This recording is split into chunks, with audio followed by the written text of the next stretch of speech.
acuerdo con los primeros reportes, se dio aviso de un niño herido en la cabeza dentro de su propia casa. Un niño de tan solo 10 añitos resultó lesionado por un arma de fuego y fue trasladado en estado grave al hospital infantil para recibir atención médica. Luchó durante varios días por su vida en el área de urgencias del Hospital Infantil de Tamaulipas. Gregorio Tadeo se disparó accidentalmente cuando tomó una escopeta que estaba dentro de su casa.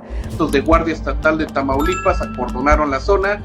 No sabíamos de dónde vino la bala, qué había pasado. Ayer el niño, identificado como Goyito, lamentablemente murió. Los cuerpos de auxilio llegaron rápidamente brindándole los primeros auxilios y trasladándolo de emergencia al Hospital Infantil de Tamaulipas, donde fue reportado en estado grave. Goyito, un niño beisbolista de tan solo 10 años, nacido en Estados Unidos y residente de Ciudad Victoria, Tamaulipas, sufrió una herida por proyectil de arma de fuego en la cabeza mientras manipulaba una escopeta dentro de su casa. Fue trasladado de emergencia al hospital infantil, donde ingresó a terapia intensiva, requiriendo ventilación mecánica y manejo neuroquirúrgico avanzado. Sin embargo, a pesar de los esfuerzos médicos, los estudios neurológicos confirmaron daño cerebral irreversible y días después se confirmó su fallecimiento. Las autoridades realizaron diligencias en el lugar del accidente, pero el caso dejó varias dudas abiertas. ¿Qué ocurrió realmente? ¿Y qué nos dice la medicina y la medicina forense sobre este tipo de lesiones? Hoy lo analizamos desde el punto de vista médico forense aquí de su canal Necrointensivo Podcast, para la cual le doy la bienvenida al hospedador de este canal, el doctor Jorge Olivares, médico especialista en medicina forense. Bienvenido, maestro, ¿cómo está? Maestro, con el gusto saludar al intensivista de México, el doctor Eder Zamarrón. Muchas gracias, maestro, y pues viniendo de usted es un gran honor. Y ya sabe que también es recíproco la admiración y sobre todo, pues vamos a aprovechar mucho de su conocimiento, porque si bien es un niño que estuvo en emergencias y en cuidado crítico, creo que hay diferentes conceptos que debemos aterrizar, sobre todo de la prevención, del uso de las armas y de las lesiones que esta puede ocasionar, ¿no cree, maestro? Sí, doctor, estimado maestro, porque primero que nada, saber que las armas tienen un instructivo, por decirlo así, fíjese, primero que nada saber que toda arma está cargada y abastecida, como algunos le llaman, hasta no demostrar lo contrario. Entonces, si yo tengo un arma de fuego, hay que estar pensando siempre en que está abastecida y que incluso cuando le llaman que hacen el corte del cartucho, puede estar ahí. Rápido le comento, Doc, es como los alumnos de secundaria que generalmente están ahí, algún papá que era policía, de repente saca el chamaquito la pistola, corta y empiezan a querer jugar ruleta rusa y dice, no, espérame, le quito el cargador. Entonces quitan el cargador, pero ¿qué cree? Ya hay un proyectil adentro en la recámara. Y es cuando de repente, ¡pum!, se da. Entonces esto es importante aclararlo, porque toda arma de fuego se considera cargada y abastecida hasta no demostrar lo contrario. Entonces, esto es importantísimo porque primero que nada, ¿no?, cuando llegan a alguien a lesionarse, llegan casi directo a terapia intensiva. Sí. Por ahí ya tenemos el caso de Octavio Caña, de Benito Rivers, con la doctora Sofi, la neurocirujana, con el doctor Olivares y su servidor, que también ahí hablamos algo de este tipo de lesiones, obviamente en circunstancias diferentes, pero aquí también se van a abordar algunas cuestiones semejantes y otras situaciones desde el punto de vista, porque les adelanto, el niño hizo muerte cerebral y le diagnosticaron y pues también se les ofreció a la familia que podían ser donador cadavérico de diferentes órganos, le llaman donador multiorgánico, y pues no aceptaron. Pues esas cuestiones se respetan muchísimo y pues por eso se desconectó del ventilador. Ahorita les vamos a ir armando todo, quédense hasta el final, aprovechen para darle una manita arriba a este video, suscribirse si no están suscritos y recuerden compartir todo este contenido con sus familiares y amigos interesados en temas de salud, con este análisis médico forense, que al final siempre les hacemos mucho énfasis en la cuestión de prevención médica, prevención también de accidentes. Ahora sí, entrando más a contexto, esto, ya les comento, Gregorio, llamado Goyito de cariño por toda la comunidad victorense, un niño de tan solo 10 años, el cual residía en Ciudad Victoria, Tamaulipas, era conocido en su comunidad por practicar béisbol en la liga infantil y de acuerdo a reportes oficiales, el menor tenía contacto previo con armas de fuego, ya que en ocasiones acompañaba a su abuelo a actividades de caza, lo que sugiere cierta familiaridad con este tipo de artefactos. Antes de entrar netamente al evento traumático, opinión, maestro Olivares, de pues esta como familiaridad que puede llegar a tener un niño de 10 años con armas. Es complicado, doctor, porque, mire, por un lado tenemos la cuestión de la criminalidad, que ahorita se está disparando en nuestro país, o bueno, tenemos ya desde hace años la cuestión del crimen organizado, y a veces creemos que sería bueno adiestrar a los para que sepan disparar. Por un lado, no lo dudo, sí sería bueno ejemplo. En una situación donde si vivimos en un lugar de punto rojo, donde constantemente se pueden introducir a nuestro hogar, ahí sí, legítima defensa, e incluso el niño podría abatir a un delincuente si estuviera en riesgo la vida de él, cuando, claro, como dice el derecho, si yo veo una amenaza inminente y que ya viene directamente, el sujeto trae un arma de fuego y todo, bueno, legítima defensa, pero también viene la cuestión que no hay que olvidar, Doc, que son niños. Entonces, muchas veces los niños en esta cuestión, digo, eh, que todavía están en la edad de 10 años, son niños que quieren estar jugando. Y a veces se les puede hacer fácil por el juego manipular armas y es cuando vienen lamentablemente los accidentes, doctor. Sí, justamente por alguna situación luego yo platico con mi hija de algunos casos y me dice, y ella me contó el caso. O sea, aquí este caso llegó a mí por cuestión desde que me vio la noticia en redes sociales, está en YouTube esta noticia, y se me hizo bastante peculiar que no tuviera tanta cuestión de difusión, porque creo que es importante.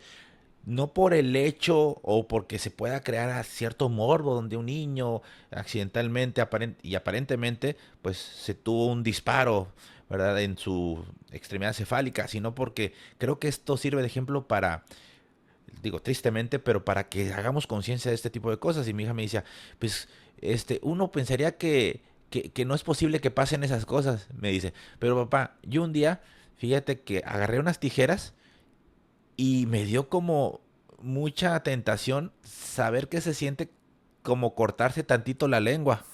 Entonces, y dije, ¿qué estoy haciendo? Entonces ese niño a lo mejor pudo haber pensado, ¿qué pasará si le disparo aquí? Pero ya él ya no pudo pensar después. O sea, fíjese, o sea, el pensamiento, como, no sé, dije, sí, claro, o sea, mi niña tiene 12 años. Y aún así dice que en un momento tuvo ese, le digo, oye, ¿por qué nunca me contaste eso? Dice, no, es que me dio pena decirte porque va a decir, ¿por qué te estás queriendo lesionar? Pero de verdad, papá, no creas que yo me quería lesionar, es como que quería saber o sentir que era sí, o sea, que era ¿Y mi qué se siente? percepción. Y dije, Sí, fíjese, ¿no crees? O sea, qué curiosos pensamientos. es que fíjese, aquí hay algo bien, le acaba de dar al clavo bien bonito, doctor. Fíjese, los niños siempre tienen estas preguntas. Le voy a poner el ejemplo y luego de ahí nos vamos a lo que decía su niña. Fíjese, yo creo que usted, desde que ya traía la cuestión médica, venían muchas preguntas. Vamos ahorita con el niño zamarrón, ahí chiquito, con sus dientecitos antes de que tuviera barba. Entonces, muy seguramente preguntaba, ¿y qué es esto? ¿Y por qué? ¿Y dónde se da? Ejemplo, vámonos con el niño Bola, el niño Olivares, porque era medio gordillo. Entonces, yo veía a la persona en un ataúd y venía la pregunta, ¿y por qué tiene algodones? ¿Y se moverá? Y luego decía la gente, es que luego revientan. ¿Y cómo revientan? ¿Y por qué revientan? Y que el gusano, bueno, pero ¿por qué sale el gusano? ¿De dónde? ¿Cómo se acaba? Yo les decía, ¿no? Entonces son preguntas. Y aquí voy a lo siguiente, doctor. Los niños siempre van a estar preguntándose el por qué. Si se acuerda, a la edad de 3 a 5 años, bueno, un poquito más grandes tal vez de 3 y medio a 6, los niños siempre están, ¿y por qué? ¿Y por qué? ¿Y por qué? O sea, y hasta el adulto dice, ya, chingue, o sea, ya. ¿Por qué? Porque llega un momento en que los niños quieren saber todo, doc. Y si dan cuenta, nos vamos un poquito más atrás a la cuestión del lactante. El chamaquito lo deja gatear y entonces se lleva todo a la boca. Porque, porque quiere conocer el mundo y lo está conociendo a través de la fase oral. Después viene la cuestión más neurológica, dicen, pero ¿por qué? ¿Y qué pasa? No sé si se acuerda, Doc, cuando estaban los comerciales de las famosas pastillas Halls, cuando empezaban, estamos hablando en 1989-90, y que el comercial no eran los famosos pingüinos, porque los famosos pingüinos que llegaban formados y daban cachetadas, y que decían Halls, pastillas súper refrescantes. Antes de los pingüinos existía un comercial muy curioso. Era un sujeto completamente con una gabardina, como un sombrero, y traía un paraguas muy grandote. Y entonces, cada vez que este sujeto se llevaba una Halls a la boca, abría su paraguas y se elevaba. Entonces, pero la gente va a decir, bueno, ¿y qué tiene que ver ese sujeto? Pues resulta que los niños en la azotea, incluyéndome a mí, veíamos ese comercial y entonces, ¿qué credo? Conseguíamos una sombrilla y nos aventábamos queriendo ser el de Halls. Y muchos niños lamentablemente se fracturaron o hasta perdieron la vida por imitar ese comercial. Por eso la leyenda urbana dicen que lo retiraron, porque ocasionaba accidentes en niños. ¿Por qué? Porque los niños quieren aprender a imitar. Entonces, por eso, Doc, es bueno que sepan, pero que tampoco tengan un acceso tan fácil, porque pasa eso, la cuestión de estar experimentando y a ver, y ¡puf! Sí, y eso que usted dice es bien importante, o sea, son niños curiosos desde la inocencia, muchos de ellos, muchos se les va creando a lo mejor pues ciertos hábitos, cierta admiración, seguramente el niño tenía demasiado pues respeto, orgullo, cariño a su abuelo y pues como veía que el abuelo pues usaba estas armas con cotidianidad, pues a él también se le hacía fácil agarrarlo y ser como su abuelo tal vez. A lo mejor veía, porque se comenta, ahorita vamos a entrar más a profundidad, que estaba manipulándola en un balcón ahí en la casa justamente del abuelo y pues estaba manipulándola. Seguramente su abuelo cuando hacía la limpieza de las armas, todo esto que se tiene Sí. que llevar de mantenimiento, lo hacía. Entonces él dijo, bueno, yo también voy a copiar como lo hace mi abuelo. Y mire, qué triste. Ahora, fíjense bien, vamos a ir ya directamente al evento traumático. Esto es algo relativamente reciente. El 16 de febrero del 2026, acuérdense que el 14 y 15 fue sábado y domingo, porque pues fueron todas esas cuestiones de San Valentín, etcétera. Y el lunes 16, mientras Goyito manipulaba un arma de fuego dentro del domicilio familiar, se produjo una descarga accidental que ocasionó una herida por proyectil de arma de fuego a nivel craneal. Aparentemente fue a nivel frontal que sucedió esta lesión. Tras esto, el menor fue trasladado de forma urgente para recibir atención hospitalaria en el Hospital Infantil de Ciudad Victoria, Tamaulipas. Eso fue lo que sucedió como el padecimiento actual, como el evento traumático, que fue el detonante de todo lo que a continuación vamos a ir analizando. ¿Qué le parece pues esta cinemática de trauma que le sucedió a Goyito?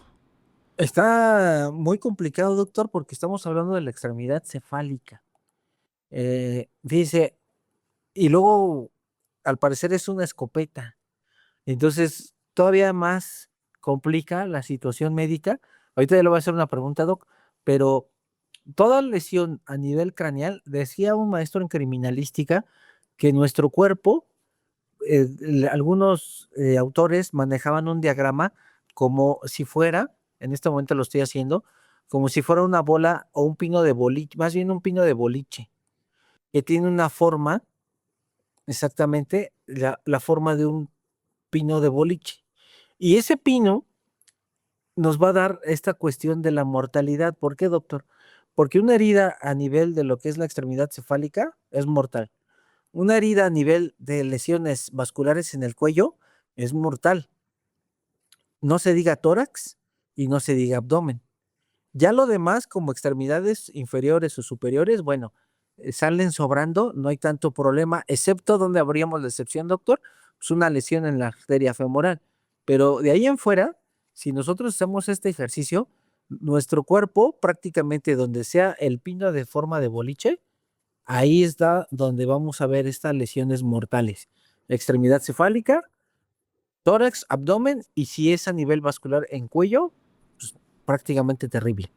De acuerdo. De hecho, cuando hablamos nosotros de las lesiones por proyectil de arma de fuego que presentó el famoso narcotraficante, el Mencho, nosotros predijimos las lesiones, ¿se acuerda, Doc? Y todavía no salía en esos momentos salía el el certificado. acta, y le calculamos, y por todo el análisis que hicimos, en conjunto con todos nuestros queridos seguidores, le dimos hasta más o menos la hora de defunción. Sí. Sin que hubiera salido, y no lo habíamos visto y todavía no lo habían revelado hasta como 2, 3 días después. Anabel Hernández fue la primera que comenzó a filtrar o a difundir, mejor dicho que a filtrar, a difundir ese certificado de función. Entonces, con todo esto que hacemos de análisis de la parte médica de emergencia y cuidado crítico y de la parte forense y de criminalística que hace el doctor Olivares, sí se aterrizan muchas más cosas de lo que yo inclusive me hubiera imaginado, ¿eh?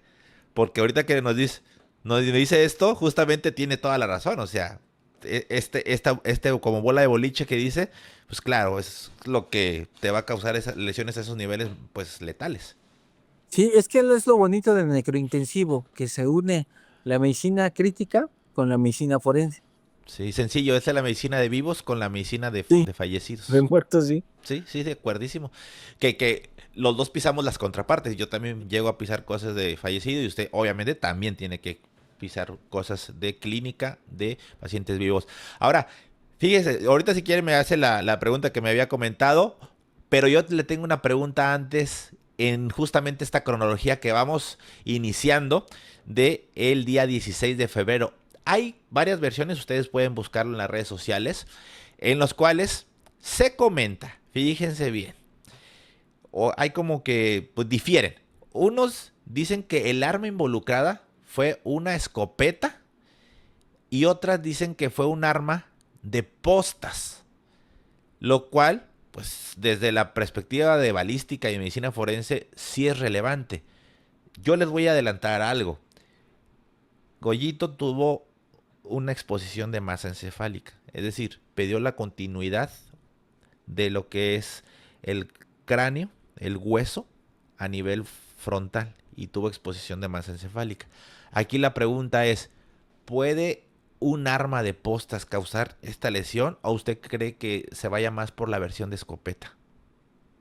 Lo que pasa, mi doc, es que aquí en medicina forense las vamos a clasificar tanto postas como perdigones como una arma por proyectiles múltiples. Ah, Ajá. Nosotros como forenses nunca vamos, el médico forense, el crimi sí, porque el crimi se dedica más que nada a ver con qué fue, cómo fue y sobre todo si tiene el arma testigo, la va a embalar y se la lleva al laboratorio de balística para hacer las pruebas. Pero él ya tiene el objeto de estudio. Nosotros como forenses el objeto de estudio es el cuerpo. Entonces, aquí hay algo bien importante, ya sea postas o perdigones. En este caso, doctor, se le va a llamar como lesión por proyectil de arma de fuego ocasionado por proyectiles múltiples. Nosotros ya no nos metemos a si es escopeta, sino decimos proyectiles múltiples. Y al decir proyectiles múltiples, entra la escopeta. y exactamente, entonces aquí lo que a ustedes más les interesa como forenses es ver qué repercusiones físicas, tangibles a nivel del cráneo en este caso le hicieron, independientemente a lo mejor del arma, ¿no? O sea, porque son pues múltiples.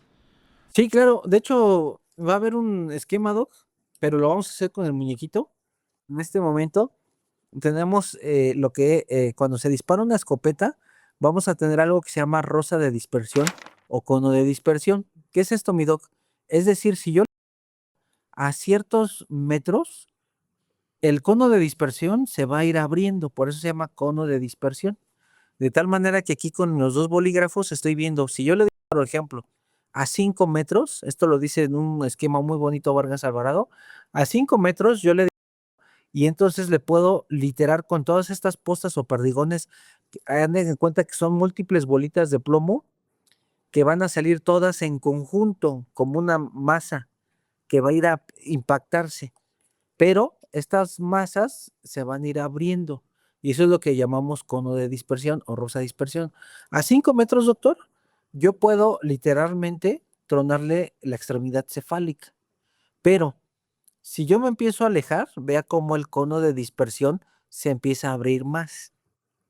A tal grado que, por ejemplo, a unos 25 metros, el cono de dispersión alcanza todo lo que es el tronco y la extremidad cefálica. Pero aquí viene algo bien importante que tenemos que aprender en la escopeta, que cuanto más me voy alejando, doctor, más voy perdiendo fuerza de impacto. Si yo le a 5 metros o a 3, estas postas o perdigones salen todas como en un puño, supongamos, para hacerlo más ilustrativo.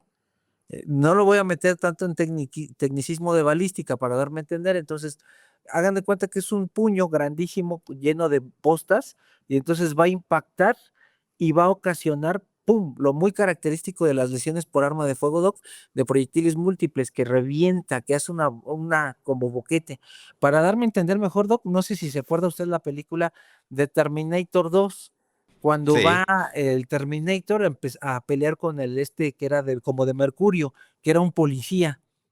Y entonces, si se acuerdan, Terminator agarraba, este robot agarraba la escopeta y entonces disparaba y se les hacía como una cavidad muy grande. Aquí la pregunta que siempre se les hacía a los alumnos: si Terminator hubiera agarrado una pistola o un revólver, ¿haría el mismo efecto? La respuesta es no. ¿Por qué? Porque la escopeta con estas postas era la única que podía producir esta cavidad muy grande. Por eso hasta en la película, Doc, agarraba una escopeta, no agarraba la pistola, porque hasta los de la película prepararon bien la cuestión de balística. Entonces, a 5 metros yo puedo volarle la extremidad cefálica, pero ya más de 25 se va abriendo tanto mi rosa cono de dispersión que, ¿qué cree? Que ya después estas postas, Doc, lo único que voy a hacer es que voy a encontrar solamente en el tejido subcutáneo. Ya no van a entrar a cavidad, pero si yo disminuyo la distancia, sí puedo ocasionar un efecto muy catastrófico en donde entren las postas. Fíjese que cuando yo recibía clases de medicina forense en la universidad, que llevamos igual nada más 2 semestres, yo cuando me explicaban eso, que ahorita ya me lo explicó y le entendí más fácil a usted, este, me imaginaba como que si alguien estornudaba, cuando te estornudan de cerquita, pues te deja casi prácticamente bien húmedo. Y cuando se estornuda de más lejos, hasta se ve como se va dispersando, pero va bajando la velocidad de eyección, en este caso de las gotículas de saliva. Entonces, algo así me imagino que es, obviamente, con las diferentes proporciones en velocidad y en destrucción de este tipo pues, de proyectiles, ¿no? De proyectiles de postas, en este caso, o perdigones, como le dice. Sí, fíjese, Doc, rápido le comento. En el 5.º año, en el internado, yo creo que esta ya se le ha platicado varias veces. Estábamos ahí en el área de urgencias y de repente empiezan a decir, viene uno de choque, pero de cuestión de choque de que ya estando entrando en estado de choque, no de automovilístico. Y entonces, sí, ya empezamos ahí a los internos, los residentes, y en eso, Doc, va llegando un policía en ese momento, un policía del Estado de México, que según él estaba limpiando su escopeta y era un joven de 33 años, me acuerdo muy bien, recién casado. Por alguna situación, Doc, según él dice que estaba sentado en su patrulla y que agarra la escopeta y se la recarga justamente en donde está el área genital y entonces la empieza a limpiar. Al estarla limpiando, la manipula y se dispara la escopeta.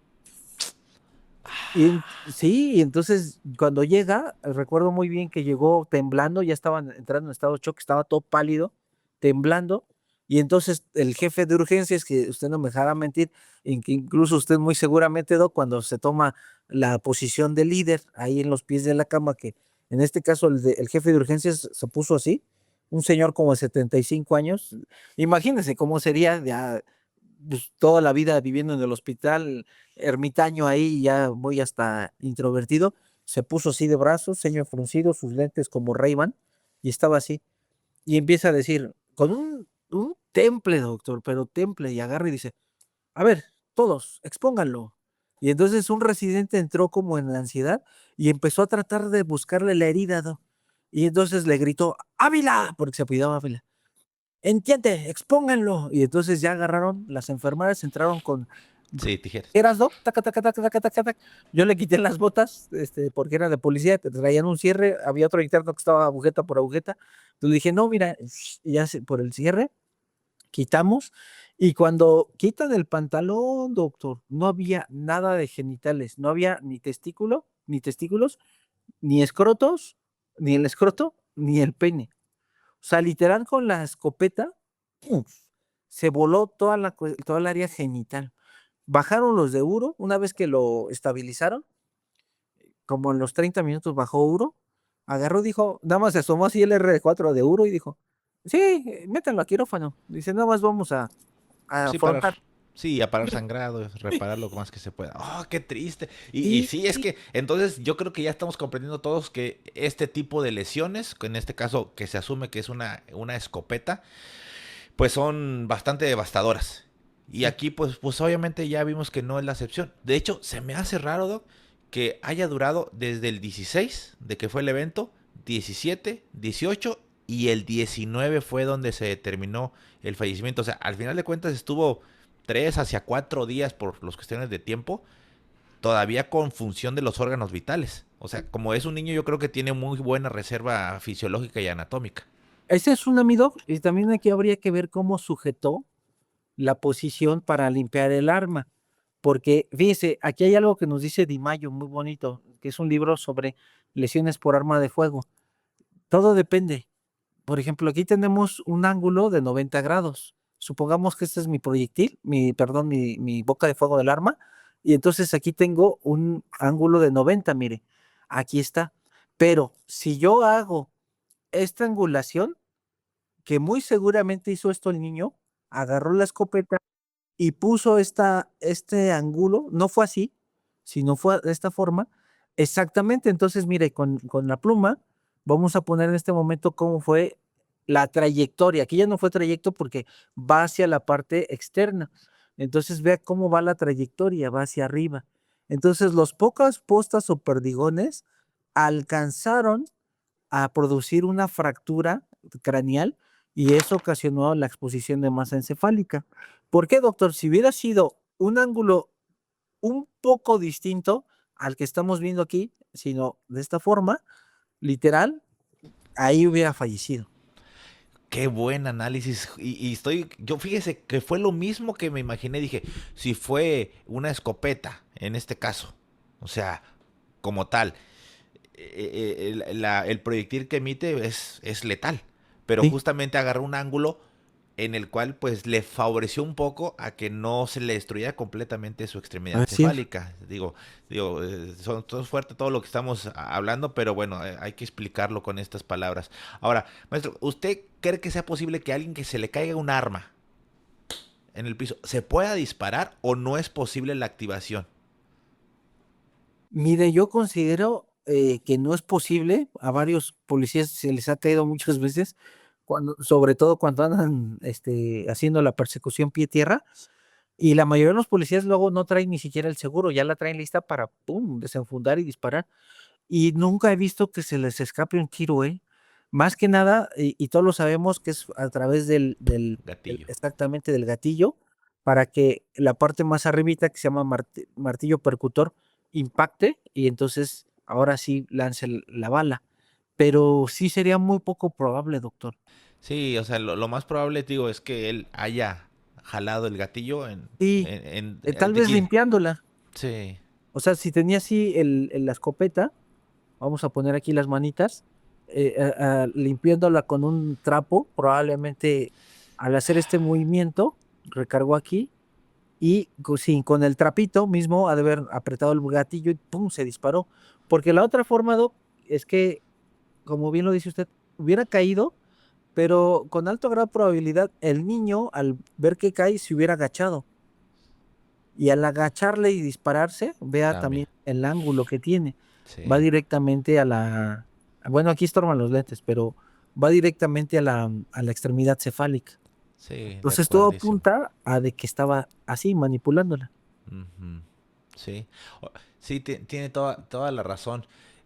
Sí, porque a lo mejor si alguien puede ser muy mal pensado, dice, no, a lo mejor alguien más le disparó. Yo exactamente lo veo difícil. Alguien más le dispara con Sí, el tipo de escopeta que es. Que algunos decían que eran unas balas como de goma, unas balas de aire, también había como que esta versión. Lo cual yo también, o sea, por el mecanismo lo veo poco probable. sí, las lesiones por estas bolitas de aire no son de la magnitud de lesión como las postas o perdigones, porque estas son de plomo y las de aire son de goma. Entonces, por mucho, no, Y no tienen pólvora. O sea, exactamente son por aire. Ah, maestro, le acaba de dar clavo. De hecho, ahorita en el mercado, eh, vamos a decir una marca, ahorita he visto unas en Temu que están vendiendo. De hecho, es una réplica exacta de una 9 milímetros. Le ponen la cuestión del gas que tiene, el dispositivo para cargar gas, y trae un cargador exactamente el mismo y empiezan a disparar. Supuestamente estas son legales en México, digo, supuestamente lo que dice el comercial, que incluso al disparar ocasiona un dolor tan fuerte que el agresor cae, pero no son mortales. A diferencia de las otras que sí, o sea, por eso es que las de aire no hubieran hecho eso en el niño. completamente de acuerdo. Ahora vamos a continuar con el caso que se está poniendo pues muy interesante porque pues él recibe pues la atención prehospitalaria y el traslado hacia el área de urgencias, como les comento, del Hospital Infantil de Ciudad Victoria, que hay que tenerlo en cuenta. Los reportes describen una lesión cráneoencefálica grave con exposición de tejido encefálico compatible con un traumatismo cráneoencefálico penetrante de alta energía. Tras el incidente inicial, como les comenté previamente, pues se hicieron todas las investigaciones correspondientes a ver a quién podían adjudicar alguna culpabilidad de eso, que ahorita si quieren al final podemos hacer también algún tipo de análisis de esta situación. En terapia intensiva, perdón, en urgencias, antes de llegar a terapia intensiva, debido a la gravedad de la lesión, requirió una intubación, la colocación de un tubo en la garganta, porque pues obviamente cuando son lesiones cerebrales se pierden los reflejos protectores de la vía aérea superior, no pueden mantener bien el manejo de secreciones y se colapsa la vía aérea superior y pues si causa hipoxemia, baja de saturación porque no entra aire, pues fallece más rápidamente. Se utilizó sedación, un medicamento para llevarlo a que no respirara nada en lo más mínimo, para que pues el poco o muy poco estado de alerta o de despierto o de conciencia que llevara lo perdiera y que entonces pudiera tolerar la conexión a un ventilador mecánico. Una vez que se estabilizó todo esto, se entró a quirófano para hacer un aseo mecánico, es decir, quitar tejido desvitalizado, reparar los más que se pueda reparar y pues parar las áreas de sangrado, vasitos venosos, vasitos arteriales, pueden condicionarle una hemorragia importante y lo que hacen es básicamente pues hacer una hemostasia, la hemostasia es parar el sangrado y después ya entró a la unidad de cuidados intensivos pediátricos. Aquí lo atiende un médico intensivista pediatra. Son otra especialidad, o sea, ellos hacen medicina, pediatría y lo hacen medicina crítica pediátrica. Y de hecho, digo, este hospital es muy reconocido en el norte porque la medicina crítica pediátrica de ahí es excelente. O sea, la atención de ahí son de una subespecialidad de cuenta que es todo en chiquito le llamo yo. Hay cardiólogo pediatra, neumólogo pediatra, Ojo, neurólogo pediatra. Sí, es un hospital muy único, desde los pocos que hay de este estilo fuera de las grandes urbes. O sea, Ciudad Victoria no es un lugar tan grande y es muy reconocido. Tiene una unidad de neonatología también muy sofisticada y ahí hacen especialidad de neonatología, de terapia intensiva pediátrica y de endocrinología pediátrica. Entonces, digo, a lo mejor para que no les quede duda de que, el hospital, no. O sea, realmente la lesión era tan grave como para presentar toda esta situación. Algo que quiera apuntar, maestro, hasta este momento que llevamos, porque ahorita, pues ya después, obviamente ya le dije, va a entrar a la unidad de cuidados intensivos y aquí van a pasar algunas cosas muy interesantes. Sí, de hecho, Doc, ir pensando que toda lesión por arma de fuego que ocasione fractura craneal y exposición de masa encefálica tiene muy mal pronóstico, doctor. Una, por la cuestión de la propia destrucción, porque aquí hay que recordar dos elementos. Uno, la cavidad permanente que va a ocasionar el proyectil. Y en este caso, Doc, cuando son proyectiles múltiples, esto siempre pensarlo, que cada proyectil que entre, aunque sea pequeñito, es un proyectil único. Entonces, no es lo mismo una lesión, ejemplo, por un calibre 22, un calibre 380, un 9 milímetros, a que múltiples, como del tamaño de una 22, entran y ¡puc, puc, puc, puc! Empiecen a lesionar. Porque no nada más es la cavidad temporal que va produciendo, ejemplo, esta es mi pluma, y la pluma, supongamos que aquí viene el proyectil, y así se va a quedar en el cuerpo, es la cavidad permanente. Pero después, doctor, viene por este efecto de energía cinética una ola expansiva y eso le vamos a llamar cavidad temporal. Y esa cavidad temporal va a ocasionar más lesión a nivel del tejido nervioso. Entonces, fíjense, ¿cuántos postas o perdigones le gusta que le hayan pegado? ¿5 a 10? Tenemos 5 a 10 orificios que son de cavidad permanente más el efecto sumado de la cavidad temporal. Por eso es que hay muy mal pronóstico. Eso es tan solo en balística, ¿eh? 2, la cuestión de infecciones, porque ya al momento de que la cavidad craneal queda expuesta con la masa encefálica, estamos hablando de un proceso infeccioso. En lo que llega, está tirado ahí, en lo que llega servicios de urgencias 911, lo que le llega al hospital, pues prácticamente ya se están instaurando procesos infecciosos, que sí, después en terapia van a dar antibiótico, pero finalmente también puede contribuir, perdón, a un mal pronóstico. Sí, sí, de hecho mire, haz de cuenta que ahorita todo lo que se están imaginando de esa lesión inicial, esas regularmente le llamamos lesiones primarias. Existen luego lesiones secundarias médicamente hablando, que son ya los procesos inflamatorios que le van a condicionar a estas pacientes. E inclusive se hablan de lesiones terciarias donde ya se agregan procesos infecciosos, etcétera, etcétera. O sea, lo mismo que está diciendo el doctor, pero en la cuestión de vivos así se maneja. Entonces ustedes se pueden decir, ok, pero entonces ¿por qué va a poder fallecer si se le puede parar el sangrado? Sí, de sangrado difícilmente puede fallecer. Ahorita les cuento un caso que creo que ya lo conté en alguna ocasión. Porque llega y pues desde el hospital lo primero que hacen es parar sangrado. La reanimación en trauma actual es XABC. X significa parar sangrado. A, permeabilizar la vía aérea.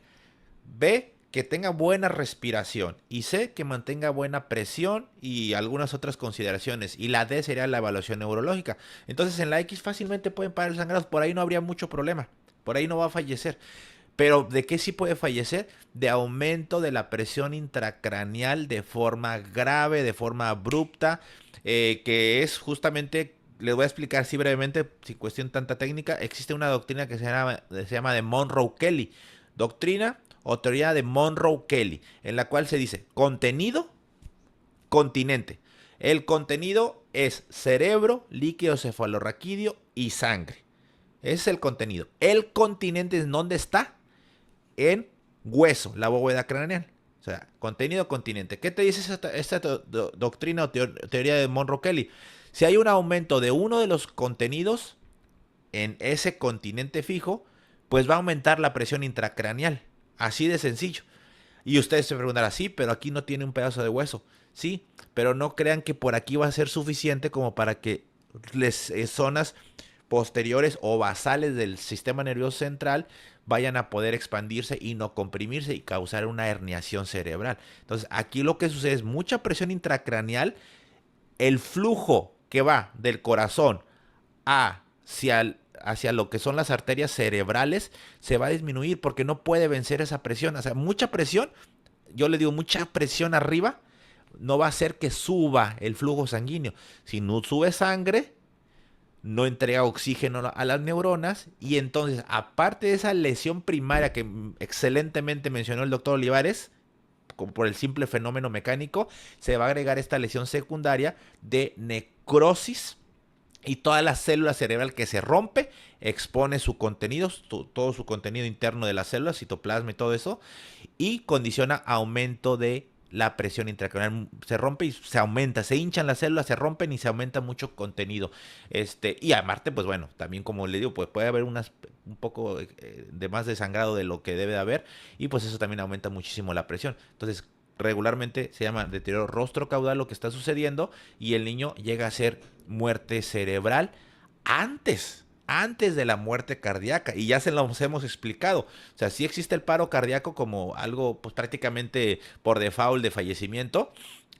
Todos morimos, pero sí de alguna forma todos morimos de paro cardíaco, salvo algunas excepciones, como lo es en este caso en específico. ¿Cómo ve, maestro Olivares? No, sí está muy interesante lo que usted platica y también sobre todo, doctor, que la cantidad en los niños, la cantidad de sangre es menor, porque mucha gente considera, digo, independiente, ahorita lo dijo usted de manera magistral, en este caso sí no hay una hemorragia, pero sí decirle a la gente que los niños tienen una cantidad de sangre mucho menor que nosotros como adultos, porque a veces considera a la gente, la población en general, que el niño es como un adulto chiquito.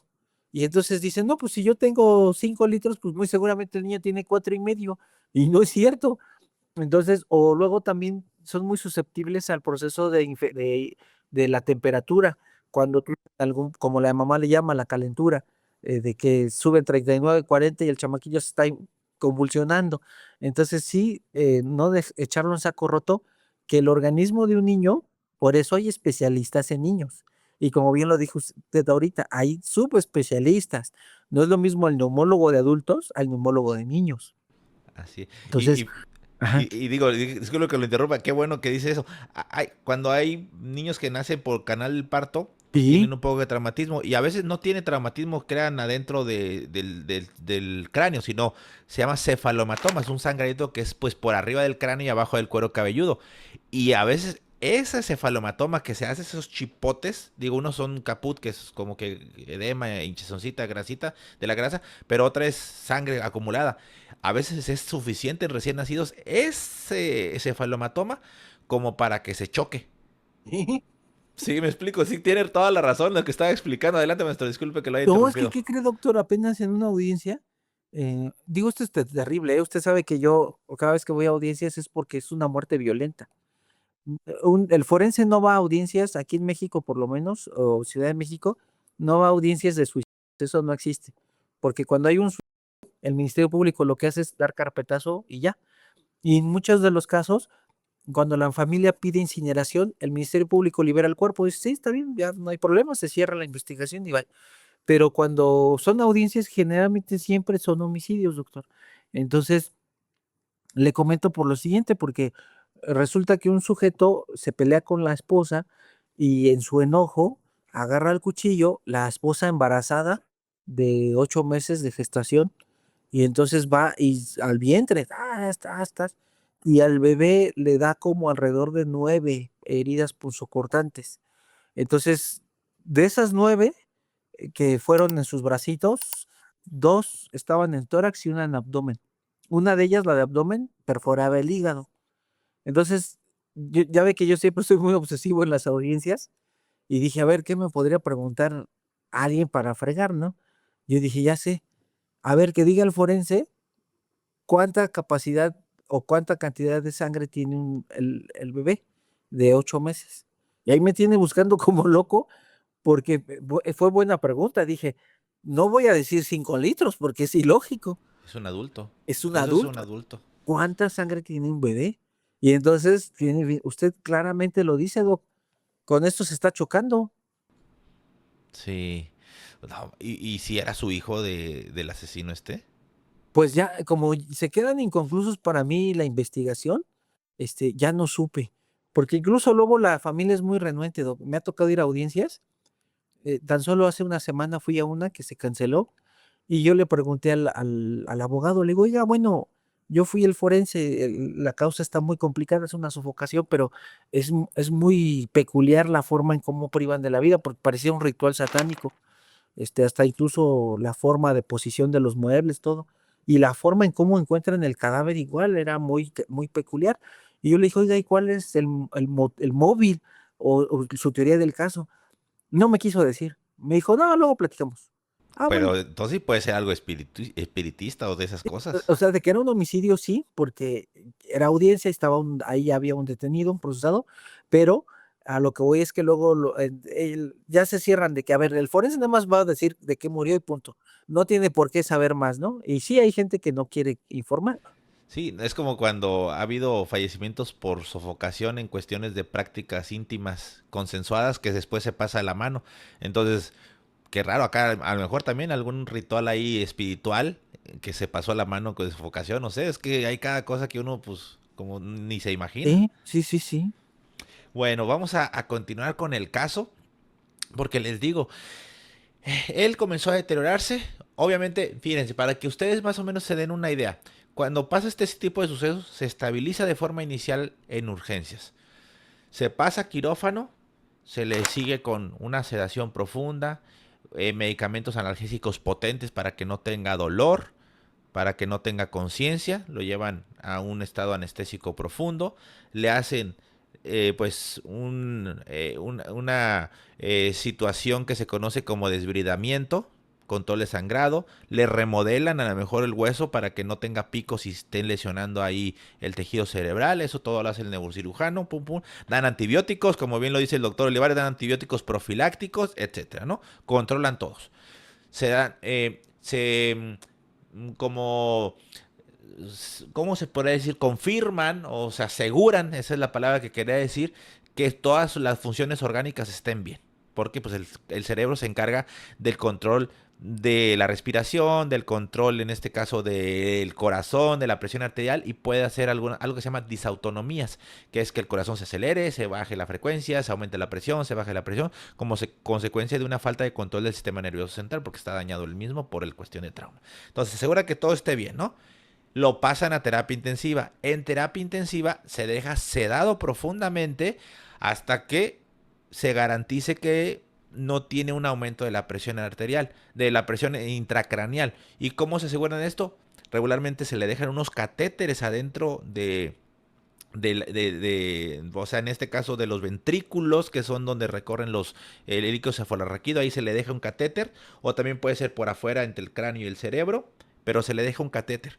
Y ahí directamente sabes cuánta presión intracraneal tiene. Si está por arriba de 20 o 22, se le ponen medicamentos para que pueda bajar, pero sobre todo se le puede llegar a hacer algo que se llama craniectomía descompresiva, que es se le quita mucho más pedazo de hueso para que entonces pueda liberar el cerebro y baje la presión. Sin embargo, en este caso, pues ya iba con esa craniectomía, o sea, ya llevaba esa ausencia de hueso, ya no había mucho más que hacer.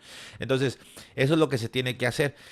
Y también se le está haciendo pruebas de electroencefalograma. Pero en este caso en específico, en estos estudios de electroencefalograma, que es la actividad eléctrica del cerebro de diferentes puntos de evaluación, ya comenzó a estar con una disminución de la actividad eléctrica y posteriormente sin actividad eléctrica cerebral.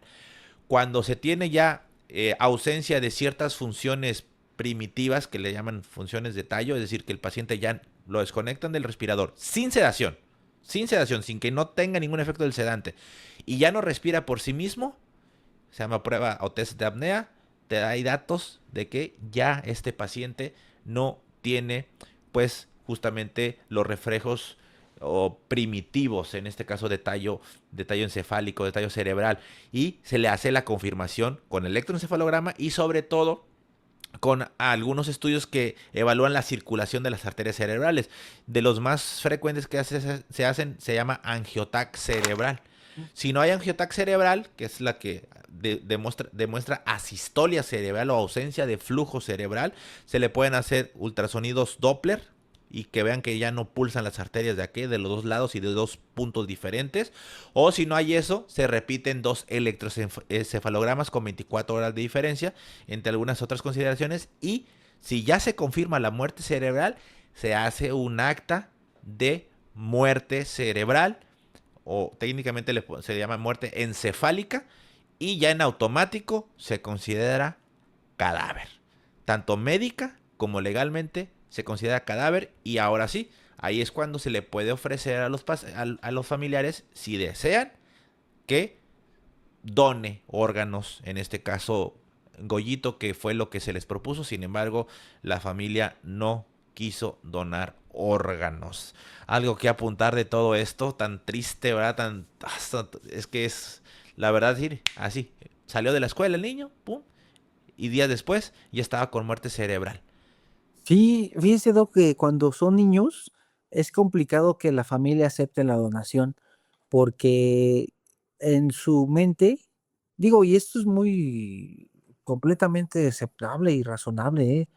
Eh, Dicen, ya sufrió, ya estuvo en terapia, ya estuvo hospitalizado, y todavía van a llegar y hacerle, la gente le llama así, abrirlo, y le van a quitar los órganos. Entonces, la mayoría de las veces, Doc, cuando son procedimientos de donación en niños, la familia no lo ve bien, o sea, es muy doloroso para la familia.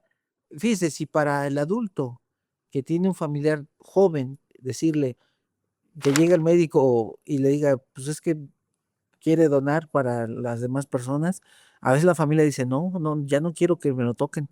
Y eso es un adulto. Ahora imagínese un niño, los papás, es una, es algo inimaginable, doctor, de dolor. Sí, claro.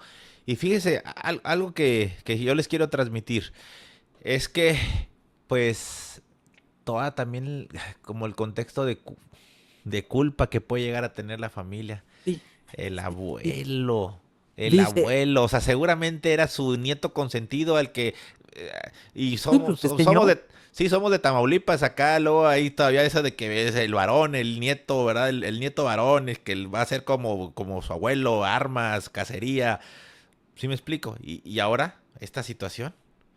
O sea, por eso yo creo que también más perpetúan el esperar algo, porque es lo que mucha gente espera. Le dicen muerte cerebral y creen que como todavía tiene oxigenación, que tiene presión, que tiene buen latido cardíaco, creen que todavía puede haber un milagro, pero ojo, o sea, no existe en el mundo ninguna historia de alguien que haya regresado de una muerte cerebral confirmada, diagnosticada correctamente científicamente. Pueden encontrarse diferentes charlatanes que vayan a decir eso, pero no. A lo mejor este caso, vamos a suponer este caso, que no haya hecho muerte cerebral, solamente que haya estado sedado por mucho tiempo y en un estado de coma farmacológico, etcétera, y que haya regresado y que hayan dicho, no, me habían dicho que iba a ser muerte cerebral. Bueno, a lo mejor se sospechaba que podía evolucionar a muerte cerebral, pero no la hizo. Así hay varios casos que están descritos y que entonces la gente cree que tuvo muerte cerebral y que regresó de la muerte cerebral. No, tuvo un coma profundo y pueden regresar de un coma profunda, pero no pueden regresar de una muerte cerebral. Se los digo, o sea, yo sé que a lo mejor van a decir, no, pues quiere que se donen los órganos. No, aquí en México nadie es donador hasta que se demuestre lo contrario. Y en otros países todos son donadores, ¿eh? Cuando hay un cadáver ya, un cadáver hecho a través de muerte cerebral o de muerte cardíaca, y en automático el cadáver pertenece al Estado y puede él decidir que va a donar. Y en los niños, digo, va a sonar feo lo que les voy a decir y ahorita les voy a contar un caso rápidamente. Sus órganos son muy sanos, son muy buenos órganos con una vida para el receptor muy larga. Y les digo por qué. Por ejemplo, este niño de 10 años, digo, puede haber donado órganos. Por ejemplo, su corazón, son multiorgánicos, se llaman donadores multiorgánicos, pueden ser su corazón a una niña que había tenido una malformación congénita. Y les digo por qué, porque luego los niños reciben corazones de adultos que fallecieron. Y a veces los corazones, aun por más análisis que le hagan, ya vienen con algunas plaquitas de ateroma, algunas plaquitas de grasa. Entonces, hay algunos casos descritos, uno en especial, en donde una niña tenía una malformación congénita, ya tenía muchos datos de falla cardíaca, ya no podía acostarse, se hinchaba mucho. Entonces recibió un corazón de una adulta que tuvo muerte encefálica por traumatismo craneoencefálico. Entonces lo recibió, pero estos corazones llegan, le llaman denervados, o sea, o sea, puedes obviamente anastomosar arterias, venas, pero no nervios. Entonces no tienen la sintomatología como para referirte que se están infartando. Entonces hubo una niña que le trasplantaron un corazón y algunos meses después algunos 5 o 6 meses después, hizo una muerte súbita la niña. Híjole. ¿Por qué? Porque no sintió que se estaba infartando. Y entonces seguramente se obstruyó una arteria del corazón. No tuvo datos de dolor o molestias o disconfort torácico como para que la hayan podido llevar a urgencias y la atendieran, ¿no? Simplemente falleció porque recibió, bueno, o sea, no estuvo mal, sino que recibió un órgano de un adulto. Entonces, los niños son muy buenos donadores de órganos. Digo, que no se saque de contexto eso que estoy diciendo. O sea, me refiero a cuando ya está y la familia acepta para que le pueden dar vida a otras personas. O sea, pueden donar pulmones, corazón, páncreas, riñones, pueden donar piel, hueso, córneas. O sea, pueden donar múltiples órganos y bueno, pues pueden trascender dándole vida a otras personas. Pero bueno, o sea, yo nada más sé lo que le digo, cada quien tiene su decisión, sus opiniones y es muy respetable, como en este caso, que no quisieron que pues pues sí, nuestro Goyito pues donara los órganos, ¿no cree? Sí, aquí algo bien importante resaltar, doctor, es la cuestión de la culpa. La culpa es un sentimiento que siempre va a estar presente y que va de la mano con la muerte. Entonces, cada vez que hay alguien que muere, viene la culpa en la familia. Aquí que es una muerte violenta hacia un miembro joven, un niño, y morir de esta forma, va a haber mucha gente, lamentablemente, en la familia que entre ellos se van a culpar y van a tener también culpa porque van a decir, bueno, si yo no le hubiera enseñado, fíjese, tan solo, vamos a regresar desde el origen. Van a empezar estas familias, esta familia en particular va a decir, es que yo no le hubiera enseñado a disparar. Y alguien de la misma familia va a decir, pues es que tú tuviste la culpa porque tú le enseñaste. Y tú le enseñaste dónde estaban las armas. Y tú le enseñaste cómo limpiarlas. Entonces, viene la culpa, vienen muchos reproches y va a estar lamentablemente un poco, bueno, bastante mal la familia. Ojalá encuentren pronta resignación. Y sobre todo, Doc, yo lo aprendí hoy platicando con un psicoanalista muy bueno, el maestro Pilo, que decía que a veces, pues no es culpa de uno, sino de repente llegan y se dan estos eventos donde y lamentablemente así pasó. Sí, no, y a veces, hijo, le digo, a veces la vida es un poco injusta porque hace un momento les comenté que yo tuve un caso así, no tan similar, pero era de un jovencillo como alrededor de 18 más o menos, pero que andaba en cuestión de halconeando, son de esos del crimen organizado que andan avisando cuando llegan los soldados, los marinos o los contrarios, pum, avisan. Entonces, pues detectaron que era un halconcillo y le dispararon un grupo contrario y tuvo una herida por proyectil de arma de fuego en la región frontal, me acordé mucho. Y hay cuenta que cuando yo estaba leyendo el caso de Collito, se me vino a la mente ese caso en específico. Llegó el chavillo, pum, aquí vamos a poner Brian, por decirle un nombre, pum, aquí con exposición de masa encefálica, a mí nunca me había tocado, vi, pum, pulsando de ahí las arteritas, hicimos todo lo que ya les dije, hicimos en urgencias. Y el evento era bien estresante, de hecho creo que ya lo he contado, o sea, venían un grupo contrario a querer rematarlo, pero afortunadamente los soldados pues intercedieron, bloquearon a la entrada del hospital y ya no permitieron que entraran y pues huyeron, le tuvieron miedo a los soldados y bueno, ya nos protegieron, pero sí era una cuestión estresante. Se pasó a quirófano y todo y yo dije, pasaron algún tiempo, no sé, algunas semanas y ahí mismo, porque luego hay salida ahí por urgencias, iba el Brian en una silla de ruedas así, y, Brian, por decir un nombre, iba, o sea, salió Doc del evento, hay cuenta, y dije, pues, y usted lo sabe, o sea, ese tipo de personas que ya andan en el crimen, que andan matando, que andan, no se regeneran, entonces digo, sí, no. Ojalá, digo, con todo respeto, va a ser duro lo que voy a decir, ojalá y no quede funcional como para que se incorpore a la delincuencia nuevamente, porque eso no crean que se van a reincorporar. Yo he tenido casos de gente que se han enfrentado unos con otros y han dicho así tal cual, qué bueno que Dios me dio vida, que me dejó sobrevivir. ¿Para qué? Para vengarme del que me hizo esto. O sea, esos vatos no tienen remordimiento, la verdad. No, de hecho, ya ve que decían las abuelas, perro que nace huevero, aunque le quemen el hocico. Entonces, no, ya son personas que no van a ser funcionales a nivel social y que en cualquier momento, a pesar de que nos dan una cara de un personaje, un psicópata, a la larga, si en la primera oportunidad, otra vez. Sí, mire, ya nada más para ir cerrando el episodio, pero qué bueno que lo dice. Si no han ido a ver el análisis del doctor Jorge Olivares con su equipo de trabajo en Relatos Forenses acerca de pues el comportamiento del famosísimo Beto, aquel que salió en un podcast de una creadora de contenido que lo sacan desde un reclusorio, vayan a verlo para que se den cuenta qué tan fácilmente luego podemos caer en ese tipo de personajes psicópatas que ya son unos criminales, independientemente de la infancia que hayan tenido, ellos ya deciden seguir comportándose así y de verdad que no cambia. Por eso a mí me da mucha tristeza que es un niño bueno, un niño que no es delincuente, un niño que tenía un futuro, un beisbolista, todo esto haya sucedido esto y no sobrevivió. O sea, me da bastante a veces así como impotencia y ver otros tipo de personajes que andan en situaciones malas, pues lograr sobrevivir. Así que, híjola, eso es algo que a mí me puede mucho y que hasta, digo, ya como hashtag chismecito yo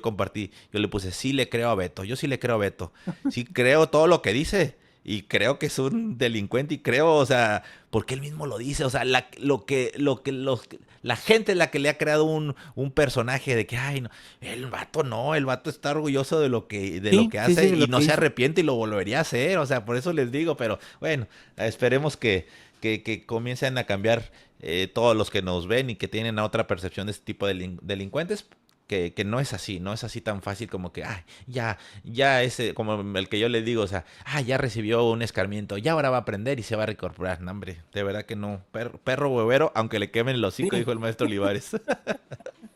Maestro, para ir cerrando, ¿Sí? Yo le voy a hacer una pregunta. A ver, mi doc. Es que todavía están abiertas las investigaciones porque es un caso reciente, pero ¿sí podría llegar a haber un culpable aquí? Mira, la única forma que exista una culpabilidad sería una omisión de cuidado.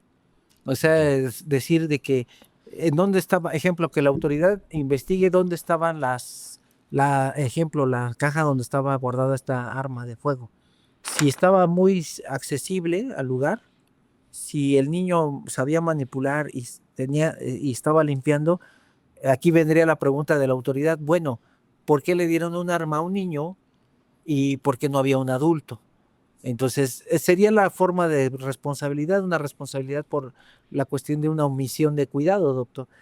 Pero ahí de fuera de que quisieran meter una cuestión de un homicidio, no hay forma de cuadrarlo. Sí, no. Porque incluso le podrían hacer la prueba de rodisonato de sodio y en el niño va a salir positivo y en el adulto pues, no va a salir muy seguramente, porque nadie disparó más que el niño. Sí, claro. Ahora, otra cosa muy importante, aquí cuando ya se determina muerte cerebral, en este caso de Goyito, ahí usted va a ver las noticias que dicen, lamentablemente se le apagó todo el soporte, se le apagó el apoyo, se le apagó el respirador, así van a encontrar, ¿no? Pero se le apaga, no porque ya la familia ha dicho, ya no hay esperanza, o porque los médicos dicen, no, ya, yo creo que no hay más que hacerle. Es porque como ya se determinó muerte encefálica, y eso médicamente y legalmente ya es un fallecimiento, y no donan órganos, entonces no hay un porqué de que se siga, pues, administrando los insumos en este caso. Entonces, tal cual, pásenle, se despide y se apaga el ventilador, y pues obviamente, como ya tiene muerte encefálica, en automático, pues no puede respirar. O sea, ya no puede respirar, o sea, ya está en muerte cerebral, ya no se oxigena sin el respirador, mejor dicho, para que no se confunda, y ya deja de latir su corazón en automático. Así que eso llega a suceder. Oiga, maestro, y yo le quiero preguntar algo. Esto es algo que yo siempre he tenido en la mente. Sí, no. Cuando van pasando los días, las horas, mejor dicho, cuando se termina muerte cerebral, pum, y la gente tarda en decidirse si sí o no, ¿verdad? Donan, porque así ha pasado y han pasado a veces hasta 24 horas y no están decididos. Nosotros tenemos que darle soporte y cada vez más va causando algo que se llama pues insuficiencia endocrina de origen central, es decir, se comienzan a disminuir la producción de ciertas hormonas necesarias para mantener nuestro funcionamiento y tenemos que comenzar a sustituirlas.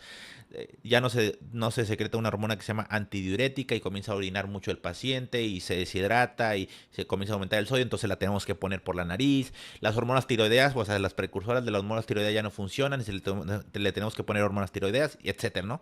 Muchas cosas que debemos de hacer. Pero, ¿qué pasa en el cerebro? O sea, no hay flujo.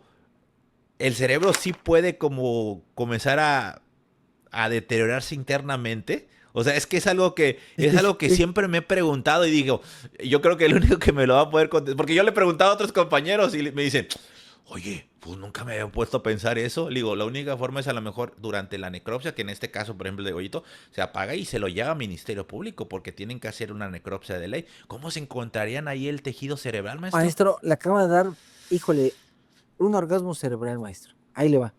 Sí, en el momento en que se lesiona, poco. Bien lo dijo usted, empieza una lisis del tejido. Por mucho que usted le ponga soporte, esas células que ¡fum! Se fueron destruyendo por el paso del proyectil taca, taca, taca, taca, y van rompiéndose, por decirlo así. Entonces, todo ese tejido va a entrar en necrosis por licuefacción, doctor. Entonces, después tenemos le decían unos doctores ya antiguos, datos de encefalomalacia, que es más que nada prácticamente el puro encéfalo, pero ya bien reblandecido. Cuando muere la persona, bueno, ya está muerte cerebral, y ya lo desconecta usted de que ya no le llegue oxígeno o que ya no esté circulación en todo el resto del cuerpo, se acentúa la acidosis a nivel neurológico o a nivel cerebral, y entonces se incrementa más rápido, bueno, se hace un incremento de la necrosis por licuefacción, y entonces se empieza a destruir todo, de tal manera que cuando se hace la autopsia, se quita el cráneo, ¡toc! ¿Qué cree, doctor? La meninge está bombada, corta la meninge, tac, tac, tac, tac, tac, y el encéfalo está a punto, prácticamente como si fuera un flan a punto de derretirse. Usted lo toca para meter de la parte del occipital, lo levanta, bueno, de la parte de los frontales, digamos aquí están los frontales. Yo hago esto, digamos, se ve una cámara, entonces meto mis dedos hacia los frontales y entonces jalo para exponer los nervios que están anclando al cerebro. Entonces ahí con el bisturí corto taca, taca, taca, taca, los nervios, la tienda del cerebelo para liberar el cerebelo, y entonces ahora sí meto la mano por los lóbulos occipitales y entonces extraigo el cerebro. Cuando lo extraigo, doc, ya se me viene derritiendo. Ya el cerebro está en licuefacción. Desde que ya está en muerte cerebral, empieza la licuefacción, doctor. Qué interesante. Fíjese que me lo llegué a imaginar, pero no creí que a tal magnitud como si prácticamente se le estuviera deshaciendo.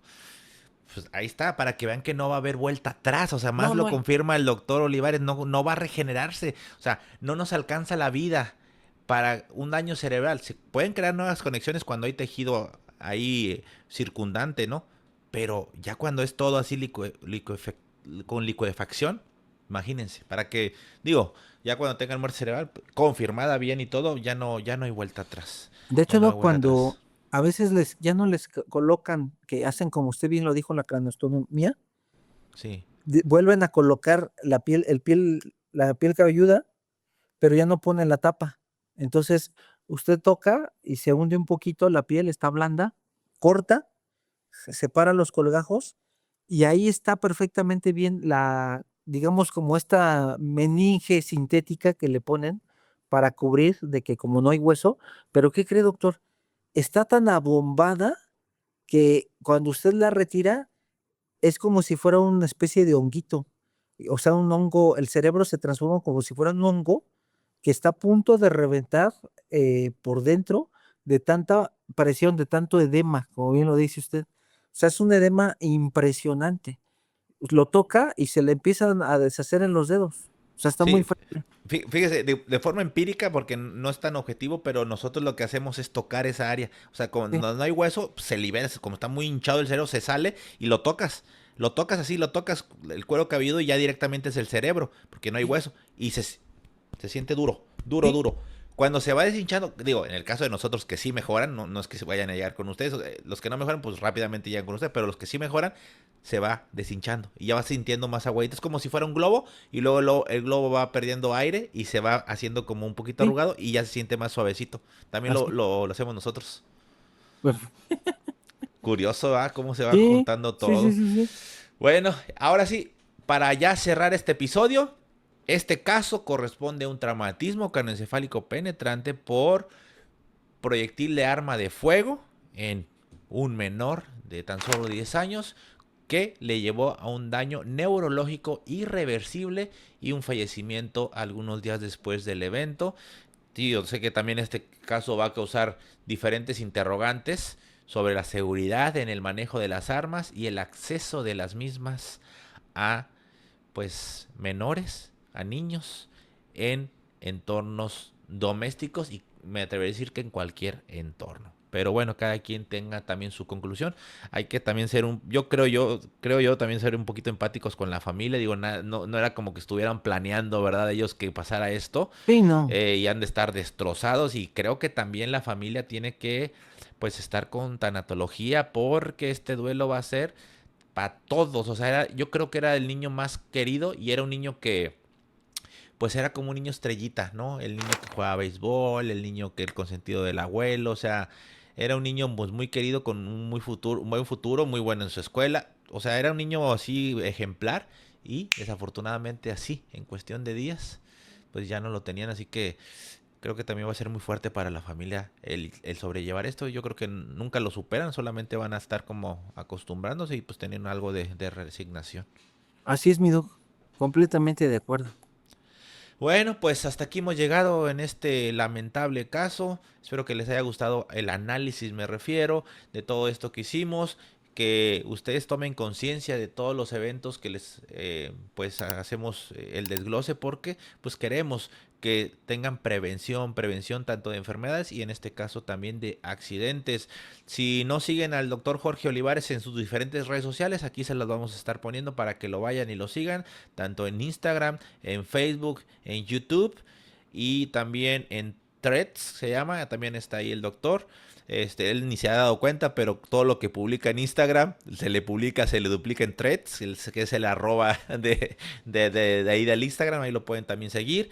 Y pues sigan aquí a Necrointensivo Podcast en el canal de YouTube, en Spotify, donde pues obviamente una semana después lo subimos, pero sí estamos subiendo todos los episodios.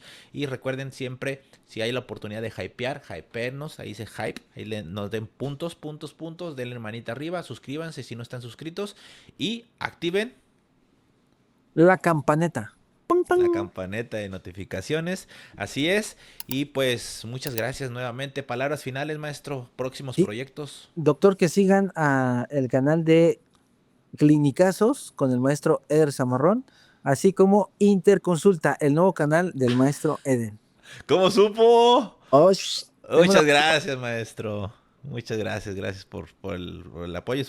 Es un podcast para profesionales de la salud. Que digo, si tienen familiares que son médicos en formación o enfermeras o cualquier profesional de la salud, pues les va a servir. Así se llama Interconsulta, el podcast médico. No, es que el doctor Zamarrón no para, o sea, está tremendo.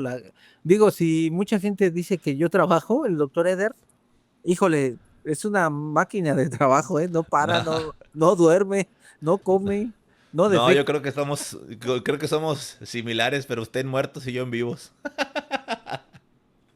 Así es, pues muchas gracias a todos los que han llegado hasta acá. Apóyennos porque ahí atrás del doctor hay como que hay que hacer un espacio para una plaquita de YouTube, maestro. Gracias, mire, sí, ahí estaría. Estaría el de allá atrás estaría el de necrointensivo y acá atrás el de clinicazos. ¡Hala! Decretado, maestro. Así va a ser. Bueno, pues muchas gracias nuevamente y nos vemos en el siguiente Necrocaso y en los diferentes Necrointensivo Podcast. Hasta la próxima. Saludos. Salud.